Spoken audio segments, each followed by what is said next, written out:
What's up, YouTube? How's it going? I got some crazy news to report. The past few weeks I've been extremely busy on the phone with my bank, with my insurance company. There will be no more base videos because my car is a write-off. It was raining like crazy here in London, Ontario 2 weeks ago yesterday. On a Friday night I went to go pick up my friend and I hit a bridge full of water. Completely flooded out the car. My girlfriend told me to get the insurance involved, and I thought, shit, no one's going to pay for this. Well, called my insurance company, and what do you know? They covered it, and they gave me back all the value that I owed on my car, and then some. So, I got a few cars that I like to get, and it's going to be hard picking out a vehicle, because now I've learned not to get a lemon. What it's like to own a lemon. And for those of you that don't know my story or don't know me or watching this for the first time, I own a Pontiac G6 with no heat. It had 3 recalls. The thing was a lemon. It should have been painted yellow from the get-go. I even got cracked rims. I couldn't even get new tires on my chrome rims because they cracked at the back of the housing where the lug nut goes through. And the guy said, I have never seen that before. Terrible. I didn't know what to do, so I got $100. I paid $100 for these tires. Thank God.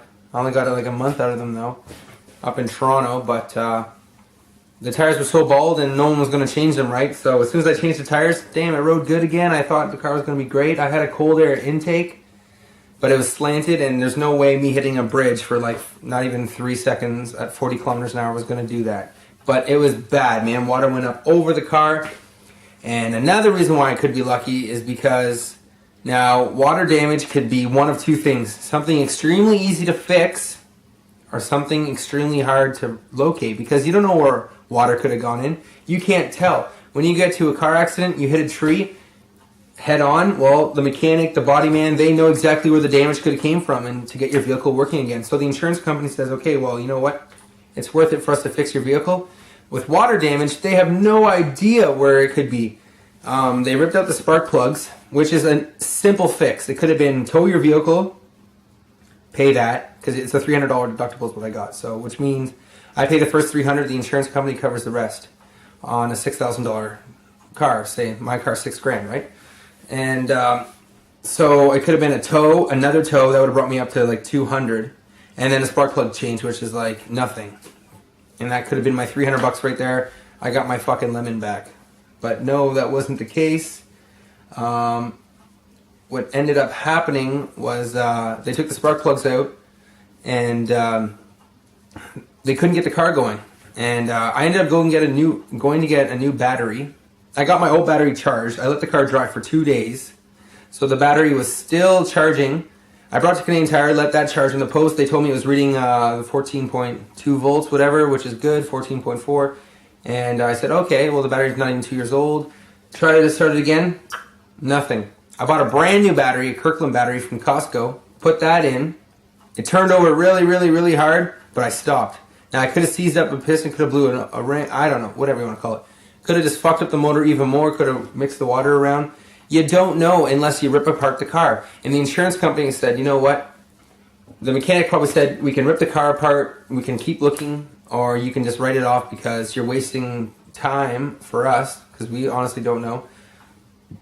And the insurance company, they invest their money, they take their money from people every month up here in Canada.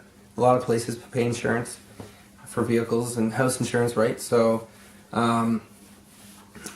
they take your money and they invest it. So they're a business too. So if they think it's not worth it for the mechanic to screw around with their money, they're going to write your vehicle off. So they wrote my car off. That made me extremely happy because it could have just been water in the engine. You know what I mean? Who knows? But I was covered and it counted as a collision on the city. I could have sued the city. Who knows? But in Canada, you got to have money to sue. In the States, they sue and then they take a portion of it, which seems better because it's like they work for their money. Here, they want their money first. But gorgeous day. It's Saturday. I'm going to be looking for a new vehicle. I got a Dodge Charger in mind, fully loaded. Never buy a Pontiac, and I mean stay away from Pontiacs, okay? Do not buy Pontiac. And there's a term they call Pontiacs, poor old nigga thinks it's a Cadillac. And I heard that in high school. No pun intended, not to be racist. That has nothing to do with me. That's just what I heard, and I'm just repeating it. Okay? Whatever. Anyways, I'm extremely happy on that. What else? Work's going good. It sucks getting rid of your vehicle. You know, you have so many great moments in it, but come the winter time, that thing has got no heat, so it's got to go, bro. I had an idea, though, to get the heat working. The battery booster packs to plug in a heater actually isn't strong enough to power the weakest heater at Home Hardware or Home Depot. So I thought about getting those solar, these like, they look like amps, but they got like plugins on them. And people use them for solar panels or camping or whatever, right? So I was going to connect stereo wires from the battery to that, run it through the car, and put a heater right in the middle of the car. That's so ghetto, I know. My next vehicle, I mean, I was test driving vehicles in the summertime with the heat cranked, and like, dealership guys like, what? Why is it so hot in here? It's just like, just making sure it works, because I got a Lemon. But what ended up happening to my Lemon, there's a clip that opens and closes the vents, okay? And in Dodge vehicles and other vehicles, they each got their own individual clip. Well, the first clip popped out because it came through the vent and hit me in the foot. And a lot of them react. If that one doesn't open, then all these other ones are still closed. Now, some new vehicles, they work individually now. So that doesn't happen because you cannot fix that problem. That's in the dashboard. You have to rip apart the whole car. It's like manufactured at when they're making the car, right? So they put that in and all the other wiring, and then they put the dash and shit over top. So getting to that would have been impossible. I mean, I ripped that fucking car apart after I knew it was already destroyed. I broke inside the car, all on the side, and I touched the heater core. Like, I knew the heater core was working. I flushed it out. I changed the thermostat. I tried everything, and only a little bit of heat came out. So I knew that that little clip was closed.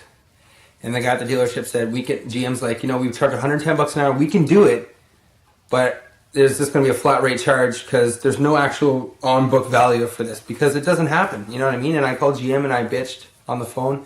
And the guy said he was going to hook me up, but I bought it privately at a dealership. And if I would have bought it through GM, they would have gave me like a little discount, which was nice. But at that point, I was miserable and it was wintertime and I was fucking freezing. I had the heated seats on.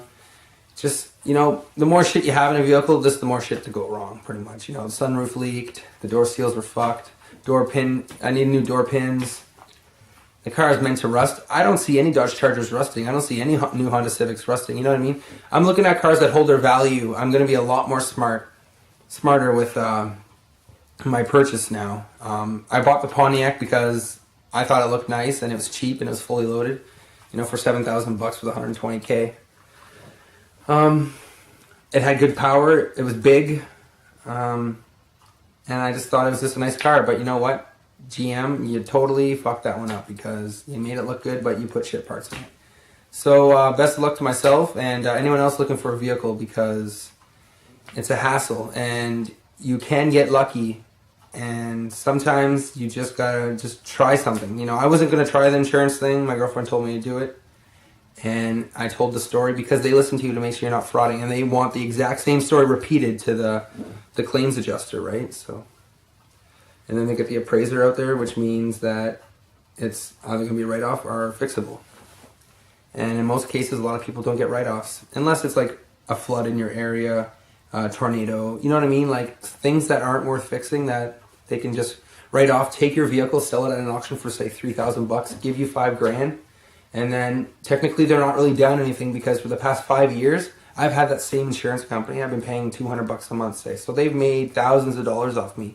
And that's what they do. They take people's money, they invest it, and then if there's a lawsuit, it's not a huge loss to them, right? Like they'll make up for that because then if you get into an accident, they just raise your insurance. So simple as that, right? So the government charges you, they charge you. It's just you lose situation. And when you think you're getting a cheap rate, you're still not because you're still paying. They're still making money off you no matter what. They're business, right? So I'm going to end it on that note, and hopefully I get a vehicle within the next week, because for the past 2 weeks I've been having to get a ride to work, and getting up at like 5 o'clock is just retarded. Oh, I hate not having a vehicle. Listen and take this as my advice, because if you got a lemon or you think something's wrong with it, you know what? It dies on you. Try the insurance company. You never know. They might cover it.